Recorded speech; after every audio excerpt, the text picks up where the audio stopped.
Hello, I'm Max Lyles from Lyles Performance and Auto Body. This week's update for the 1968 Dodge Charger Bullitt build. We have the dash assembly installed in the car. And the new I Did It tilt column installed. Started hooking up the wires to go out to the motor and the rear taillight harness. You'll notice the 1963 Impala steering wheel. That is not staying in the car. That's just temporary to move it. The I Did It uses a General Motors headstock, and we're actually going to use an AMC steering wheel in it. There was a wheel that AMC had that resembled the Rally Chrysler wheel. And I have a few examples of that over here we'll get to in a little bit, but right now I wanted to show you that the headliner's in. We still have to steam it, and we've got some inserts for the 6x9s going on in the back package tray. Chrysler's factory 6x9s are not exactly the same as the modern day 6x9s that you can buy. We'll show you that in detail a little later, but not today. Here are the American Motors wheels that I was talking about earlier in the clip. This one's got a hard plastic grip on it. This one's got a softer, grippy foam grip. It's a faux leather. The actual steering wheel that we are going to use in the car is off at the upholstery shop, getting wrapped in the same leather that the seats are done in.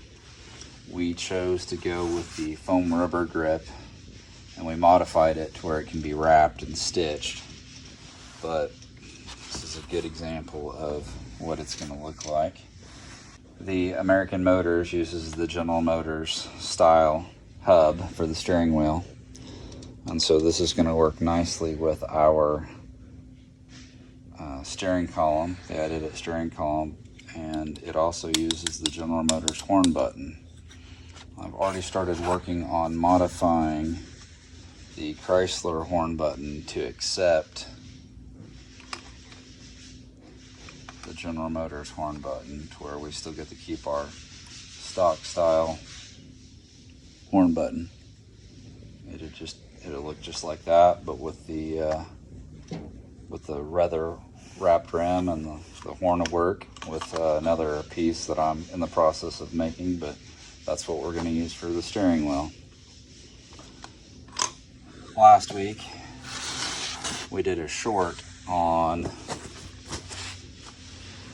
what we were going to do for hubcaps.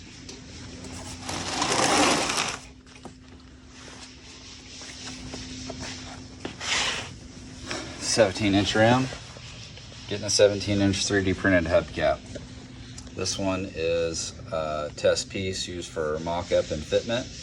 I'm building all the mounts for the hubcap while the 3D shop is making a second generation one. We've made a few changes to it since then, made it a little more aesthetically pleasing, but this is our first rendition of the factory deluxe wheel cover in 17-inch. And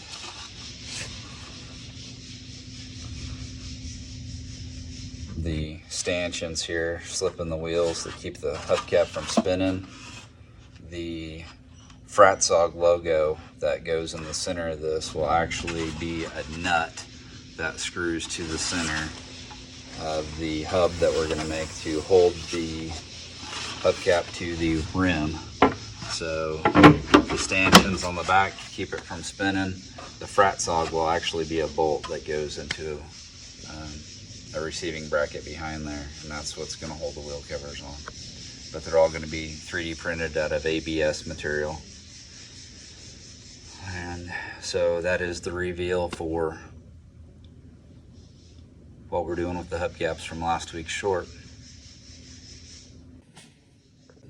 We're going to do a Mopar Tech Minute today. We're going to to talk about the factory chrome tip exhaust hangers for the 66 to 70 B-body Chryslers. Those familiar with the B-body Chrysler platform know that there's a lot of charger parts that are just their own thing. And this is an example of the chargers being just their own thing. So this right here handles all the Roadrunner, GTX, all the Plymouth B-body line, and the Dodge Coronet chrome tip hanger. The charger, because of its construction, rear tail panel construction, this is its rear chrome tip exhaust hanger. So why is that? Well, on the Roadrunners and Coronets, the bumper is actually right behind the frame rail, and it's about right here down is where the frame rail ends up on the back of the car.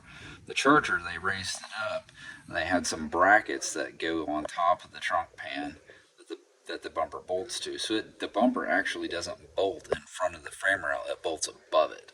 So when they do that, the bumperette that comes down has got another bracket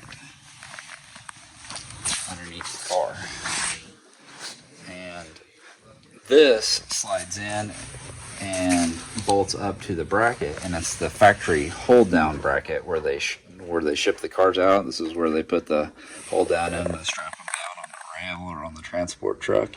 So over here there's a square notch in it that goes up in the square notch, and then the chrome extension slides in there, and that's what holds this in at the back. So this is all the Plymouth and Coronet, and this is a Charger only tailpipe hanger, and that's how they're different and why they're different.